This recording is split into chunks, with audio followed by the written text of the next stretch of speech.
Nous avons tous des blessures à l'âme, mais si nous cherchons à voir les blessures chez les autres, nous cherchons davantage à comprendre nos propres blessures et nous nous privons ainsi de voir la force acquise par les blessures d'une personne, une force qui pourrait être source d'inspiration dans la guérison de nos propres blessures. Francis Machabé. Nouvelle citation, nouvelle vidéo, et donc là aujourd'hui on va parler des blessures. Alors là dans la citation c'était les blessures de l'âme. Bon, si vous êtes un petit peu moins spirituel, un petit peu moins ésotérique, voyez-le comme des blessures de votre inconscient. Mais bon, alors moi c'est pareil, bon, les blessures de l'âme par rapport à mon expérience, par rapport à ce que j'ai pu voir, expérimenter, je pense que nos âmes, mon âme, vos âmes, pour la majeure partie d'entre vous vont très bien. Parlons plutôt des blessures inconscientes au titre individuel en tant qu'être humain, plutôt que de parler des âmes. Mais bon, après, si ça vous parle plus de parler des blessures de l'âme, allez-y. Peu importe la forme, d'une certaine manière, ce qui compte, ça va être le fond. Et donc aujourd'hui, on va parler des 5 blessures. Alors, vous en entendrez peut-être parler de plus. Voilà, moi, pour vous parler des 5 blessures, je me suis basé sur ce livre, le livre de Lise Bourbeau. Pareil, je vous mettrai en lien en description de la vidéo. Donc là, c'est le livre sur la guérison des 5 blessures. Et il y a un premier livre sur la description des 5 blessures. Mais à savoir que dans ce deuxième livre, la guérison des 5 blessures, il y a un rappel descriptif de ces fameuses 5 blessures. Et donc, ces 5 blessures d'ordre psychologique, on va dire, voilà, c'est ce qui est décrit tout du moins dans ce livre. Hein. Lise Bourbeau, c'est elle-même basée sur des travaux de psychologues, etc. Enfin, elle s'est documentée, elle s'est renseignée aussi à sa manière. Elle en a fait sa propre intégration et de cette digestion qu'elle a pu en faire d'une certaine manière, elle en a sorti ces 2 livres. Et d'autres peut-être, mais en tout cas, moi je me base sur ces 2 livres, notamment La guérison des 5 blessures. Et donc nos 5 blessures sont le rejet, la trahison, la justice, l'abandon et l'humiliation. De ces 5 thèmes, ces 5 blessures propres à chacun, on en a tous plus ou moins, à savoir que souvent en plus elles vont par pair. Hein, voilà, il y a une affinité des blessures d'une certaine manière par pair. Alors des fois il va en avoir qu'une qui va être très marquée, l'autre un petit peu moins, ou chaque individu étant unique, chacun à sa manière va être blessé à un degré variable et en fonction de la blessure, etc., etc. Vous voyez, on part de 5, mais si on se met à rentrer dans le détail individuel, à nuancer, etc., etc., et même, c'est une base de départ, mais il y a sûrement peut-être un petit peu plus que 5 blessures, mais partons de ce postulat-là déjà, et voyons que d'une certaine manière, de toute façon, je suis blessé, vous êtes tous blessés, tout le monde est blessé, comme ça, déjà, on est tranquille. Partant de ce postulat-là, c'est plus facile après de travailler et de savoir un petit peu ce qu'on peut en faire de ces blessures. À savoir, par exemple, que chaque blessure va avoir un petit peu sa caractéristique qui va lui être propre, que ce soit dans le verbal, dans notre manière de s'exprimer, dans nos actions que nous pouvons faire, que nous pouvons verbaliser, etc., mais aussi dans le non-verbal. Donc pareil, d'éventuelles actions, d'éventuels comportements non-verbaux que nous pourrions avoir, mais aussi dans notre physique. Il y a un physique d'une certaine manière propre à chaque blessure, et plus cette blessure sera marquée chez la personne, plus elle se manifestera dans son verbal, mais aussi dans son non-verbal et dans son physique. C'est pour ça que, et moi ça m'est arrivé de le voir, étant conscient un petit peu de ce phénomène, je peux voir des gens et d'une certaine manière, je ne suis pas surpris par leur comportement, par leur réaction, parce que s'ils ont un physique qui est vraiment marqué en fonction d'une blessure, je m'attends d'une certaine manière à des réactions, que ce soit verbales ou non verbales, à des attitudes tout du moins propres à leur blessure. Donc c'est pour ça, ce n'est pas de la magie, ce n'est pas un don, ce n'est rien de tout ça, c'est juste être conscient, avoir les connaissances d'une certaine manière d'ordre psychologique, là, de notre mental, de nos émotions qui vont influencer notre émotionnel et qui vont influencer donc notre énergie et qui vont influencer du coup notre physique, arriver en bout de chaîne. On va décrire brièvement, mais vraiment, il est disponible aussi sur les différentes plateformes de livres audio, etc. Enfin, c'est un petit peu un best-seller. Après, il y a sûrement d'autres livres, d'autres auteurs qui ont parlé sur ce sujet. Hein. C'est même maintenant connu en psychologie, en psychiatrie, on en parle de plus en plus. Hein, les fameuses blessures psychologiques et qui, du coup, aussi ont une influence sur notre émotionnel, sur notre énergie, sur notre physique, etc. Maintenant, c'est de plus en plus connu, ça se développe de plus en plus. Et en tout cas, il est bon d'en prendre conscience à titre individuel et c'est une bonne c'est une bonne manière, je trouve, de développer un petit peu la connaissance de soi, sa culture générale et ça va vous aider, je l'espère, ça vous aidera à différents niveaux, que ce soit votre manière un petit peu de vous comprendre, mais aussi d'une certaine manière de comprendre votre environnement, de comprendre vos proches, de comprendre les gens que vous pouvez rencontrer et peut-être d'une certaine manière, le fait de vous comprendre et de comprendre un petit peu leur fonctionnement, d'être peut-être un petit peu moins blessé, d'être un petit peu moins touché de certains comportements, que ce soit verbal, non verbal, que vos proches, vos amis, vos collègues ou toute personne avec qui vous pouvez interagir pourrait d'une certaine manière vous blesser ou vous atteindre. Alors, si on commence, on va commencer dans l'ordre du livre et on va parler de la première blessure qui est la blessure de rejet. Je vais prendre quelques petites descriptions vite fait pour vous donner un ordre d'idée, mais vraiment achetez-le. Vous voyez, il est petit, c'est à peine une vingtaine d'euros et pour ceux qui aiment pas lire, achetez-le en livre audio, écoutez-le. Tout dépend pareil de votre sensibilité propre à chaque individu. Est-ce que vous êtes plutôt visuel, est-ce que vous êtes plutôt auditif, etc. Mais en tout cas, procurez-vous-le de la manière qui vous plaira. Blessure de rejet. Donc, éveil de la blessure. Qu'est-ce qu'il a favorise? Qu'est-ce qu'il a créé d'une certaine manière? Alors, de la conception, du moment où l'être, même in utero, commence sa croissance, commence sa vie, jusqu'à à peu près 1 an, enfant qui s'est senti rejeté par le parent du même sexe et ne croit pas à son droit d'exister. Voilà, parce qu'en plus, en fonction du parent, les blessures vont être d'une certaine manière infligés, enfin voyez-le comme ça, vont être réveillés, vont être favorisés par le parent du sexe opposé ou le parent du même sexe. Donc si vous êtes une femme, en fonction des comportements qu'auront pu avoir votre père ou votre mère, vous ne serez pas blessé, vous n'aurez pas les mêmes blessures que si moi, en tant qu'humain, en tant qu'homme masculin, je ne serais pas blessé de la même manière en fonction du comportement qu'a pu avoir mon père ou qu'a pu avoir ma mère. Donc voilà, il y a une différence en plus en fonction du sexe et donc du parent du même sexe ou du parent du sexe opposé.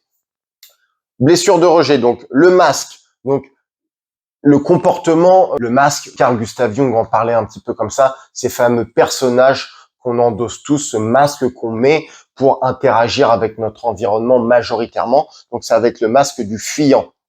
Personne tendance à fuir. Sa plus grande peur, la panique. Et là, je vais vous décrire 1 ou 2 comportements de la blessure de rejet, mais il y en a beaucoup plus. La liste est longue. Le fuyant croit profondément qu'il ne vaut rien ou pas grand-chose. Il est constamment insatisfait par ce qu'il est. Il se considère comme nul et se juge sans valeur. Il a très peu d'estime de lui-même. Une certaine manière de se caractériser. Il est convaincu que s'il n'existait pas, cela ne ferait pas une grande différence. Il se trouve différent du reste de sa famille pour ce qui caractérise. Et la liste continue, la liste est longue, ça fait 2 pages. Donc voilà, et on a un petit descriptif aussi physique d'une certaine manière. La blessure de rejet, donc c'est des gens qui ont plutôt tendance à être minces, à être grands, élancés et plutôt un gabarit plutôt frêle. Deuxième blessure, blessure d'abandon. Donc éveil de la blessure, qu'est-ce qu'il a réveillé? Entre 1 et 3 ans avec le parent du sexe opposé, enfant qui a souffert de ne pas se sentir soutenu par son parent du sexe opposé dans sa connexion amour-affection. Il a manqué de nourriture affective ou a reçu une forme d'affection non chaleureuse ou différente de ses attentes. Voilà ce qui caractérise un petit peu la blessure d'abandon. Le masque, le caractère majoritaire, ça va être dépendant, quelqu'un qui a une tendance à la dépendance. Sa plus grande peur, la solitude. Les gens qui ont la solitude, ça fait peur. Le fait d'être tout seul, ouh là là, non, ça me fait un peu trop cogiter. Consciemment, inconsciemment, ça réveille des peurs, des angoisses, des douleurs, quelles qu'elles soient. Bon, j'aime pas être tout seul. Attention à ça. Attitude et comportement de la blessure ainsi que du masque activé. Donc la liste est longue, je vais vous en prendre deux. Il souffre souvent de tristesse profonde, étant seul ou non, sans trop savoir pourquoi. Le dépendant a de la difficulté à fonctionner seul et a très peur de la solitude. Il recherche la présence et l'attention. Il a surtout un grand besoin d'être soutenu par son entourage. Toujours un petit peu, la solitude fait peur, donc il faut combler cette solitude par différents moyens. Les proches, le fait d'être seul, c'est compliqué, pardon. Physique du dépendant, donc pareil. Alors peut-être un peu moins grêle, mais une posture un petit peu voussée, etc. Vous verrez, hein, il y a un descriptif visuel des blessures d'abandon. Donc c'est pour ça, même pour les gens plutôt auditifs qui l'auraient en audio, achetez-le en physique, en livre, et vous verrez, il y a une description aussi visuelle en fonction de la blessure. Blessure d'humiliation, alors celle-là, elle est un petit peu particulière. Éveil de la blessure entre 1 et 3 ans avec le parent qui réprimait toute forme de plaisir physique. Cette blessure peut être vécue avec un des parents, celui qui s'occupait du développement physique et sexuel de l'enfant, ou avec les deux. Il y a une certaine connotation un petit peu d'ordre intime. Enfant qui a souffert d'humiliation de la part d'un parent pour avoir eu du plaisir avec ses sens, et notamment sexuels. Sa liberté a été brimée par l'attitude répressive et méprisante. Il a vécu de la honte face à ce parent. Masque du masochiste. Sa plus grande peur, la liberté. Donc toujours un petit peu, la liberté fait peur, un peu des comportements masochistes, oppressants, etc. Un petit peu emprisonnants d'une certaine manière. Donc les attitudes, le masochiste a une belle âme de missionnaire, mais il la manifeste souvent par peur.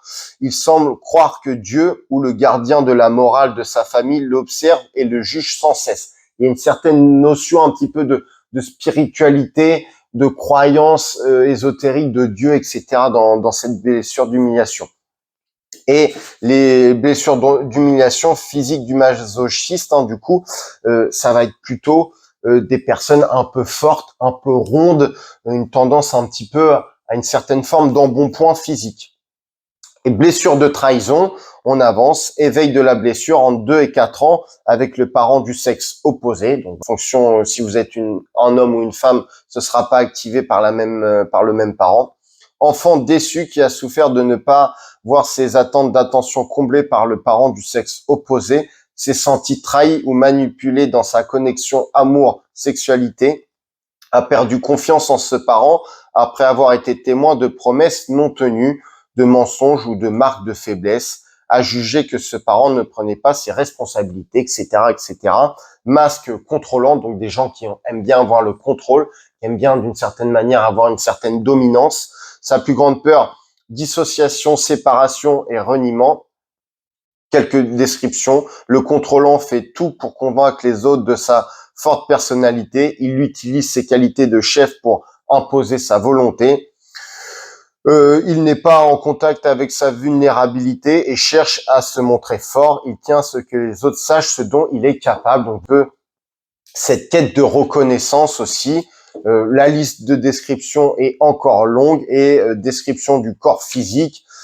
Tendance à être un petit peu, à avoir un physique plutôt imposant, tendance un petit peu à une certaine musculature. Et pareil, il va y avoir une différence entre homme ou femme à ce niveau-là.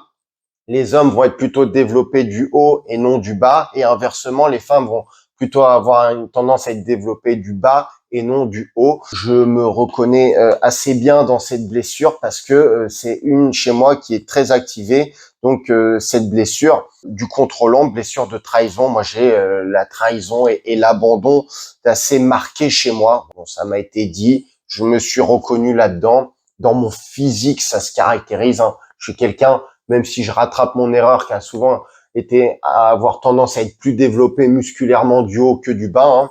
Même si je rattrape le retard d'une manière consciente, mais aussi inconsciente, il se caractérisait quelque chose derrière ça. On a tous nos blessures, on fait tous nos erreurs. Le fait d'en prendre conscience, d'être conscient de certains phénomènes, justement, va vous aider. Moi, j'en ai pris conscience et je vous invite à en prendre conscience aussi. Et ça vous aidera, ça vous permettra peut-être de vous comprendre à différents niveaux, physiquement, mentalement, émotionnellement, psychologiquement, etc. Là, c'était pour un petit peu toujours prendre mon exemple personnel. C'est plus facile de parler de moi, pas dans un terme égotique, mais en plus ça c'est pas forcément très cool, hein, de vous parler de moi, ma blessure, donc ma blessure de trahison et d'abandon. Donc j'ai une tendance à avoir un caractère dit du contrôlant, où j'aime bien un petit peu contrôler les choses, et dès que je suis un petit peu dans le fait de ne pas contrôler peu importe la situation, je suis un petit peu mal à l'aise d'une certaine manière. Et on est tous plus ou moins contrôlants en fonction de telle ou telle blessure, en fonction de la blessure qui nous est propre, etc. C'est pareil, il n'y a pas de moins bien ou de mieux. Chaque situation est une situation, à chacun d'apprendre un petit peu à se connaître, à connaître certains principes, et vous verrez que une fois qu'on en est conscient, c'est plus vraiment un problème, c'est je suis comme ça, c'est ma manière d'être, c'est ma manière de fonctionner, et je vais apprendre à m'aimer, je vais apprendre à me connaître, à en connaître de plus en plus sur moi, à savoir un peu mon fonctionnement, et ce sera plus facile d'une certaine manière d'utiliser ma machine, d'utiliser mon corps physique, énergétique, émotionnel et donc mental aussi. Finissons, blessure d'injustice, donc éveil de la blessure, entre 4 et 6 ans avec le parent du même sexe. Enfant qui a souffert de la froideur du parent du même sexe, n'a pas pu s'exprimer, être lui-même avec ce parent, a réagi en se coupant de sa sensibilité, s'est imposé de performer et d'être parfait, voilà une tendance à la perfection, a bloqué l'expression de son individualité. Masque, c'est le rigide, sa plus grande peur, la froideur. Une ou deux descriptions, le rigide cherche à se montrer vivant et dynamique même s'il est fatigué. Donc des gens qui ont un peu du mal à montrer leur faiblesse. Ils admettent rarement qu'ils vivent des problèmes ou que quelque chose les dérange. S'il admet un problème, il s'empresse de dire que ce n'est pas grave, qu'il est bien capable de s'en sortir seul ou comment il s'en est sorti tout seul. Un petit peu, vous verrez, continuez, vous verrez par vous-même la liste. Elle est intéressante, mais peut-être que ça vous mettra un petit peu certains de vos comportements, certains de vos tempéraments en avant. Ça peut être un petit peu désagréable, ça peut un petit peu titiller. C'est pour votre bien, ça a été pour mon bien et j'espère que ce sera pour votre bien aussi. Et donc, le physique du rigide, pareil, il y a un physique qui lui est propre, ni trop grêle, ni trop massif physiquement, plutôt longiligne d'une certaine manière. Et donc, comme vous avez pu le voir, et ça c'est un sujet que j'aime bien répéter, ça arrive de bonheur, toute chose, manière de notre conditionnement, de notre croissance, la manière dont on se construit, toutes les blessures sont activées de bonheur, hein, soit par le parent du même sexe, soit par le parent du sexe opposé. Et d'une certaine manière, ce sont des blessures inconscientes. Et c'est pour ça que même pour les parents, déchargez-vous un petit peu de cette notion un petit peu, faut que je fasse tout parfaitement, faut que ceci, cela, parce que d'une certaine manière, l'individu, le nouveau-né, que ce soit in utero ou à la naissance jusqu'à ses 5, 6, 7 ans, ce fameux âge de raison, 7 ans où il se passe des choses, des modifications, on passe d'une forme un peu plus inconsciente où on marchait plus de manière inconsciente avec notre inconscient, on devient un petit peu plus conscient, on intègre un petit peu moins facilement que entre 0 et 7 ans, avec les avantages et les inconvénients, et on passe dans un autre mode au niveau de notre fonctionnement cérébral, au niveau des ondes cérébrales. Ce sera le sujet d'une autre vidéo. Mais en tout cas, voilà, il se passe des choses. En tout cas, pour les parents, déchargez-vous un petit peu parce que vous aurez beau essayer de tout faire parfaitement, vous ferez forcément des erreurs. Acceptez vos erreurs, acceptez une certaine forme de négativité. C'est comme ça, modulez-la. C'est pareil, il y a négativité et négativité. Tombez pas dans d'autres extrêmes négatifs, mais ne tombez pas dans d'autres extrêmes non plus positifs. Essayez d'être le plus équilibré possible et à savoir que de toute façon, d'une manière ou d'une autre, que vous l'acceptiez ou non, votre enfant, votre bébé, votre nouveau-né sera blessé, son inconscient sera blessé d'une certaine manière, et donc vous n'y pourrez rien. C'est comme ça, c'est le but de la vie, c'est un des principes de la vie. Nous sommes tous blessés, je suis blessé, vous êtes blessés. Pourtant, j'ai eu des parents, une mère incroyable, un père aussi à sa manière incroyable. Mes frères et sœurs n'auront peut-être pas le même discours vis-à-vis de mon père, mais j'étais le dernier, j'étais son dernier enfant, j'étais son petit ravisé d'une certaine manière. C'est comme ça qu'il m'appelait. En plus, bon, j'avais mes particularités, enfant malade, etc. Le petit dernier. Bon, j'ai été choyé et je le dis même maintenant, j'ai l'honnêteté de dire à ma mère, parce qu'il me reste plus qu'elle, de dire « Ah, des fois, t'as peut-être été un petit peu trop permissif, j'aurais peut-être mérité un peu plus de négativité, un petit peu plus de non, d'une certaine manière, qu'on me dise un peu plus non. » Donc, vous voyez, même moi, avec mon recul d'adulte, les connaissances que j'ai pu avoir, j'estime que le négatif, c'est bon pour le développement d'un enfant, de mettre des limites, de mettre des barrières, de mettre des noms, parce que ça va engendrer des phénomènes inconscients, qu'on le veuille ou non, des formes de blessures, des formes après qui vont conduire à un mal-être, le fait de ne pas avoir mis d'une certaine manière un cadre entre des oui mais aussi des non, le fait de dire non, le fait d'équilibrer un petit peu le tout. Donc c'est vrai que maintenant on vit un petit peu dans un monde où ce fameux éducation positive, c'est très à la mode chez les animaux, c'est aussi très à la mode chez les enfants du coup. Oui, oui, oui, oui, dire oui à tout, etc. Ce positif, mais on en revient toujours au même. La nature n'est pas faite que de positif, il y a du négatif, que ce soit une échelle atomique, que ce soit d'un fait observationnel. Une plante pour grandir, il faut printemps, été, automne, hiver. Voyez-le un petit peu comme ça. Printemps, été, une certaine forme de positivité. Automne, hiver, une certaine forme de négativité. Mais pour perdurer, pour continuer à grandir, à se développer, il faut du oui, il faut du non, il faut du plus, il faut du moins. Et ce plus qu'on peut avoir dans l'éducation, que ce soit de nous-mêmes, de nos enfants ou de nos animaux, en fonction du caractère qui va être propre à chaque individu, à sa blessure qu'il s'est créée d'une certaine manière, que vous l'acceptiez ou non, vous ne pouvant pas être parfait en permanence de notre imperfection, nous sommes tous parfaits d'une certaine manière, individuellement et collectivement, il faut l'accepter, accepter de faire des erreurs, et aussi là, dans l'éducation de vos enfants, de toute façon, que vous l'acceptiez ou non, vous ferez des erreurs, vous ne pouvez pas être parfait tout le temps, et de cette imperfection crée une certaine forme de perfection, et c'est ça qui est beau dans la vie. De toute manière, vous blesserez vos enfants, mais consciemment ou inconsciemment, c'est toujours pareil, et donc acceptez-le, et c'est nécessaire de toute façon à la construction de votre enfant, mais en prenant conscience de bonheur, en sachant un petit peu quelles blessures sont activées chez vous, quelles blessures sont activées chez votre enfant en fonction du physique qui commence à développer à l'adolescence, lors de la croissance, etc. Il sera peut-être bon de lui montrer un petit peu, mon enfant, ma fille, mon fils, t'es un petit peu comme ça, c'est comme ça. Accepte-le, apprends à te connaître, apprenons à nous connaître ensemble, tous les deux ou tous les trois, avec les deux parents et frères et sœurs éventuels, etc. C'est un bon moyen de communication, c'est un bon moyen de créer des liens d'une certaine manière. Et en tout cas, moi, je le vois comme ça. Même si c'est vrai qu'à l'heure actuelle, je n'ai pas d'enfant, mais j'en aurai sûrement dans l'avenir. En tout cas, c'est comme ça que j'aimerais fonctionner. Et j'espère que c'est comme ça que je fonctionnerai. J'accepterai, comme je le fais à l'heure actuelle, et je le fais de plus en plus. J'accepte ma négativité, ce qui est toujours dur à différents niveaux. Accepter une certaine forme de négativité dans votre éducation, qu'elle soit pour vos enfants ou même pour votre animaux.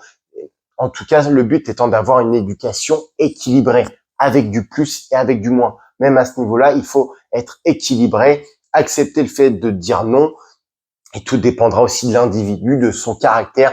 Est-il plus ou moins dominant? Est-il plus ou moins dominé? Quels sont ses critères un petit peu propres? Et chaque enfant, comme chaque animal, à une certaine manière, l'homme est toujours une certaine forme est un animal à part entière, avec ses points forts, ses points faibles, mais beaucoup de choses valables chez n'importe quel animal et valables chez l'humain, avec des spécificités propres à chaque espèce, c'est toujours pareil. Mais en tout cas, il faut du plus, il faut du moins, et aussi dans l'éducation. Et je vous le dis, moi, j'ai eu l'honnêteté de dire à ma mère, pour avoir fait une rétrospective personnelle, de dire, ouais, des fois, t'aurais dû me dire plus non. Franchement, si je prends mon cas personnel, étant un petit peu futé, et j'ai su jouer de certaines manières sur des parts que je conscientisais peut-être pas, hein, c'était même plutôt inconscient, mais du fait de ma maladie, du fait de certaines spécificités propres à ce que je suis, le fait d'être le petit dernier, le fait d'être malade, etc. J'ai peut-être un peu joué sur la corde sensible avec ma mère. Avec mon père, c'était plus compliqué, hein. La corde sensible, au niveau de la fragilité, il était très très imperméable. Ma mère était beaucoup plus perméable. Ma mère est beaucoup plus perméable. Mon père, beaucoup moins. C'est pas lui que j'allais voir quand je voulais faire céder quelque chose. J'avais compris que mon père, d'une certaine manière, quand c'était non, que je sois le petit dernier, que je sois machin mignon, tout ce que je voulais, non, c'était non. Et il n'y avait pas de moyen de revenir en arrière. Il y avait en face de moi un bloc, un roc, tout gentil, tout mignon, avec sa petite moustache, sa petite couronne, etc. Voilà, c'est pareil, moi, c'est la vision que j'ai de mon père. J'ai jamais pris une claque de la part de mon père, ni quoi que ce soit.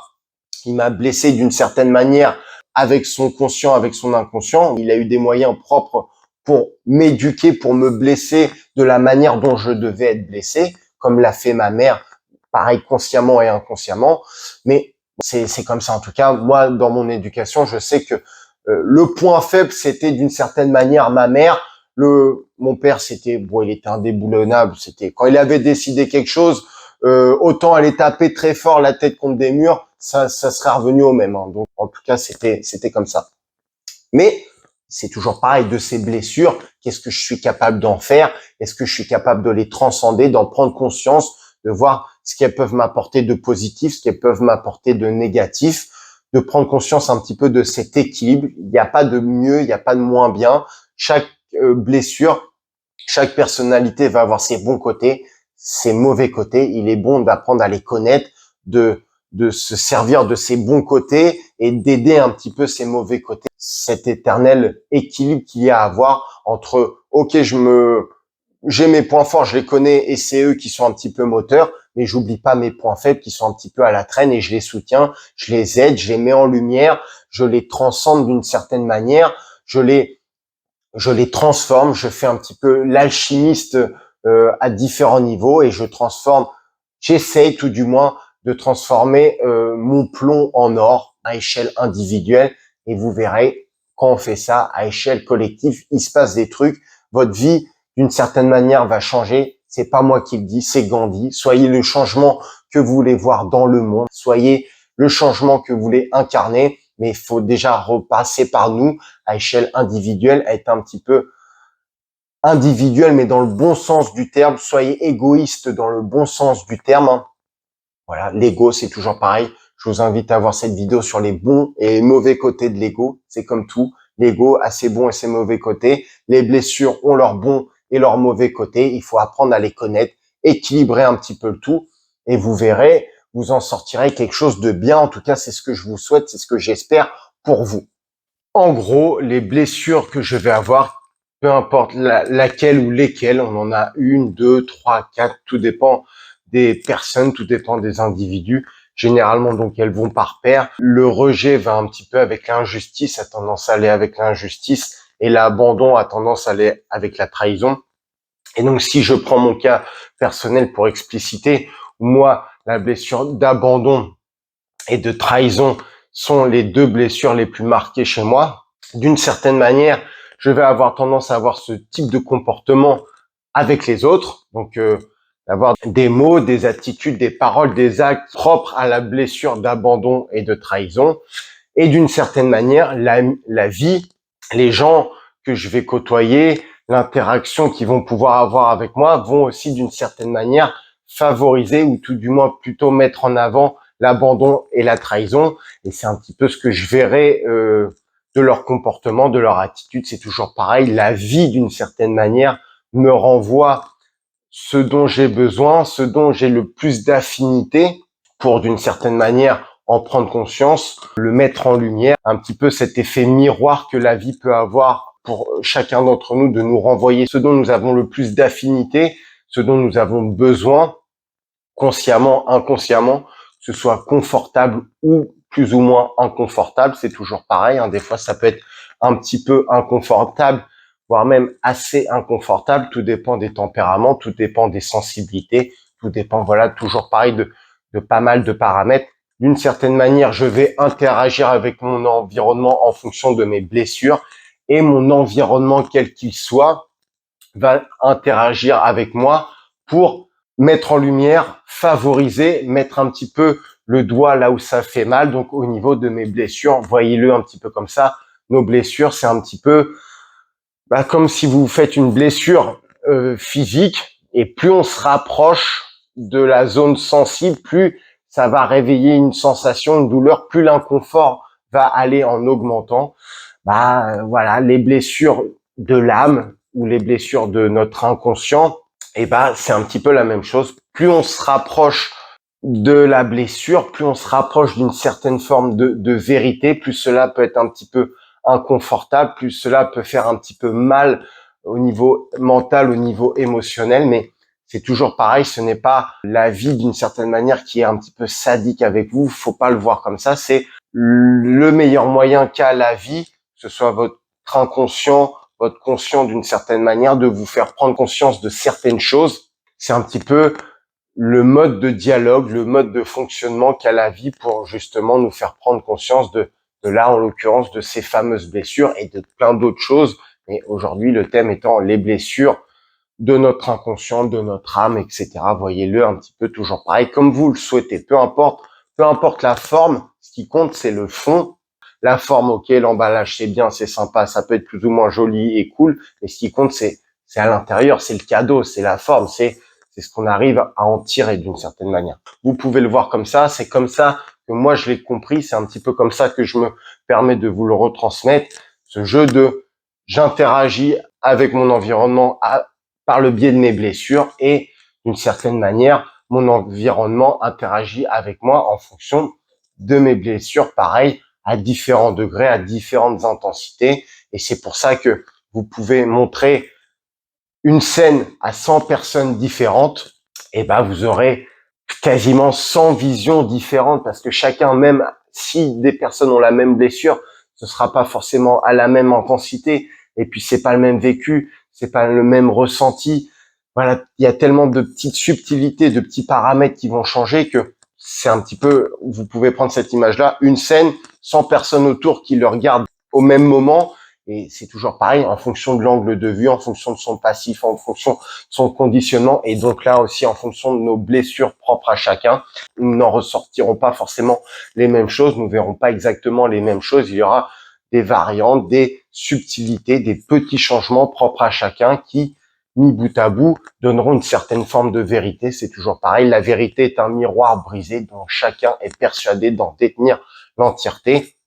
Et d'une certaine manière, chacun a sa propre forme de vérité, mais ce n'est pas pour autant que c'est une vérité absolue. Et là, on le voit par le biais des blessures. Et donc, pour finir, j'aimerais terminer par 2 citations. La première: j'ai appris depuis longtemps que pour soigner mes blessures, je devais avoir le courage de les regarder en face. Citation de Paulo Coelho.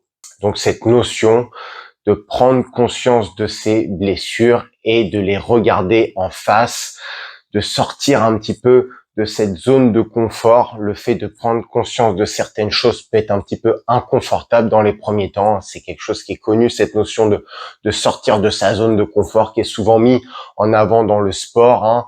Donc là, on l'aurait d'un aspect corps physique, mais sortir aussi de sa zone de confort d'un point de vue émotionnel, d'un point de vue mental.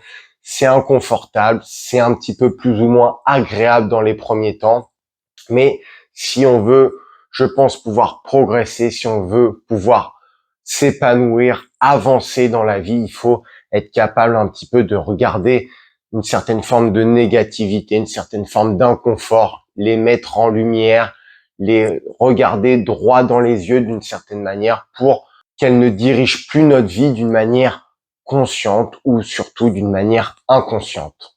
Et ça peut toujours être un petit peu inconfortable. En plus, tout dépend des caractères qui vont être mis en avant par ces différentes blessures. Chaque blessure ayant des caractères qui lui sont propres, des attitudes propres qui vont être plus ou moins bien vues par la société, donc qui seront encore plus ou moins faciles à accepter. C'est vrai que dans ce monde où on veut toujours paraître le plus parfait possible, ce monde très policé, ce monde très consciencieux dans lequel on vit, c'est vrai qu'avec la parole, on aurait toujours l'impression qu'on vit dans un monde qu'avec des gens parfaits, qu'avec des gens qui n'ont pas de défauts, en tout cas dans la majeure partie des cas, hein.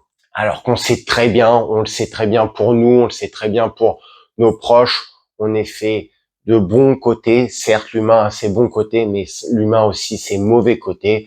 Et il faut les accepter parce qu'on a beau nous faire croire de belles choses avec la parole, souvent les actes montrent la vraie manière de penser des gens, hein. C'est toujours pareil, les actes des fois peuvent être très durs dans des attitudes, dans les non-dits, hein. C'est toujours pareil, cette différence entre le verbal et le non-verbal. Donc, apprenez à vous connaître, apprenez à observer, écoutez, certes, mais aussi observez, voyez un petit peu ce que les gens peuvent vous dire par leur non-verbal, qui est des fois très dur comparé à ce qu'ils veulent bien vous dire avec leur verbal. Et enfin, dernière citation: mes blessures sont les marques de mon passé, mes erreurs façonnent mes réussites futures, mes regrets m'aident à faire les bons choix, mes pleurs me permettent de savourer mes joies.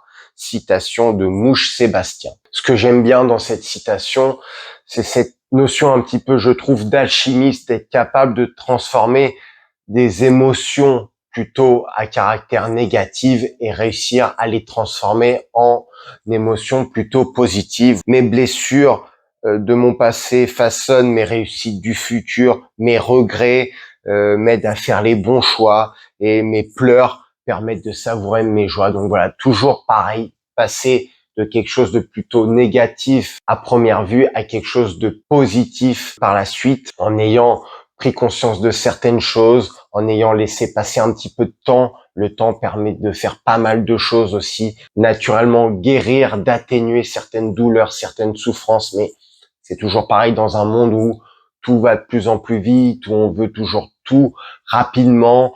Bon, il y a certains principes qui malheureusement on ne peut pas les commander le soir et les recevoir le lendemain dans notre boîte aux lettres. Ce n'est pas comme ça que ça fonctionne dans certains principes de la vie. Donc il faut laisser passer du temps, prendre conscience de certaines choses, de certaines formes de négativité, faire l'alchimiste à ce niveau-là. Mais un des ingrédients de cette fameuse alchimie, pour moi en tout cas, de ce que je peux constater, de ce que je peux voir, des différents retours que j'ai pu avoir dans ma vie, c'est toujours un petit peu cette notion de temps. Il faut un petit peu le temps au corps de digérer, que ce soit au niveau des émotions, au niveau du mental, à différents niveaux, de pouvoir guérir. Un petit peu comme quand vous faites une blessure d'ordre physique, il faut un petit peu de temps pour pouvoir que ça cicatrise. Et c'est pareil pour les blessures émotionnelles, les blessures mentales. En prendre conscience, c'est bien. Une fois qu'on en a pris conscience, il faudra aussi un petit peu de temps pour que l'alchimie puisse bien se faire, cette fameuse transformation puisse se faire. En tout cas, un des premiers départs, c'est déjà de prendre conscience de certaines choses. Par la suite, peut-être ne plus les faire, ou en tout cas les faire différemment, et au fur et à mesure que ça s'atténue de plus en plus. Sur ce, je vous souhaite une bonne journée. Je vous souhaite, comme d'habitude, un bon équilibrage. Équilibrez-vous bien vos blessures. Prenez-en conscience. Je vous dis à bientôt. Merci pour votre écoute. Et comme le dit l'adage, qu'on parle de moi en bien ou qu'on parle de moi en mal, le principal, c'est qu'on parle de moi. Donc, n'hésitez pas à partager, à liker, à commenter, à interagir avec cette vidéo. Et pour les plus téméraires, vous pouvez aller faire un petit tour sur le Tipeee. Dans tous les cas, je vous dis à bientôt pour de nouvelles vidéos. Prenez soin de vous. Ciao, ciao.